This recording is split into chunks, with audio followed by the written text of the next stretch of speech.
what the administration and what the school district was able to do was put together a program that had classes that gave me the autonomy to put kids in a situation to where they were able to help athletes, and I was able to kind of mentor to them.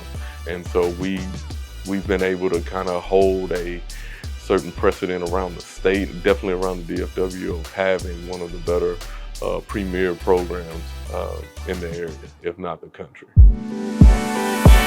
Why I think a lot of students are involved in the sports medicine program is because it's something fun, it's something new, other than being in a sport and just doing the sport. Like, a lot of kids love sports, but some people don't want to play the sport. Sometimes they want to watch the sport, but sometimes you just don't want to watch either. You still want to be involved. I think students originally just want to get exposed to the healthcare field, but once they find out that this is an actual family environment with like a corroborative team, they want to join and stay.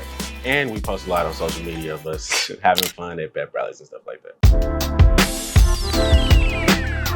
So our student athletic trainers are super important to the day-to-day operations of the training room, but also game day operations. So they come in, they have their morning duties, such as, you know, filling weight room water coolers, or putting a drinker out on the track, getting towels ready, cleaning up a little bit, organizing some things. But for game day operations, they're really important because they're also in our emergency action plans. So if something goes really wrong and we need help, we help them and train them in how to deal with emergency situations. Getting that type of experience in high school was honestly scary at first, if I'm being honest, but I feel like they prepared us enough to where like our brain just can automatically react to those situations. So I feel like in any professional setting, I would already know what to do. So it just kind of gives me the confidence to do my job as accurate as possible.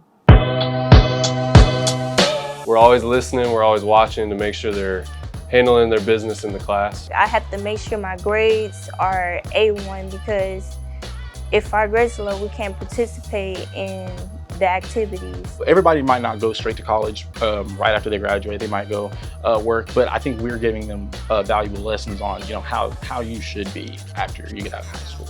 Joining a program and learning what I've learned, seeing that it's much easier than I thought it was, I was like, well, I think I'm gonna just stick to this and become a physical trainer.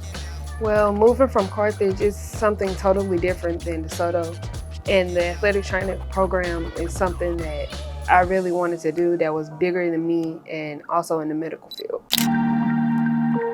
Why parents and students should take an interest in this program is because it highlights the good in what we're doing here at DeSoto. And I feel like a lot of that does not get shown in the media, or people don't see that. We have a whole wall now of people that have come through DeSoto and have gone on and are head athletic trainers. So it's something that I'm very proud of, something that I think the district is very proud of. It's not all about just the 4- and 5-star athletes or the coaches. It's okay to be behind the scenes and help those people to put them in the situation to be in the best situation to be successful. Happy National Athletic Trainers Month. Go Eagles.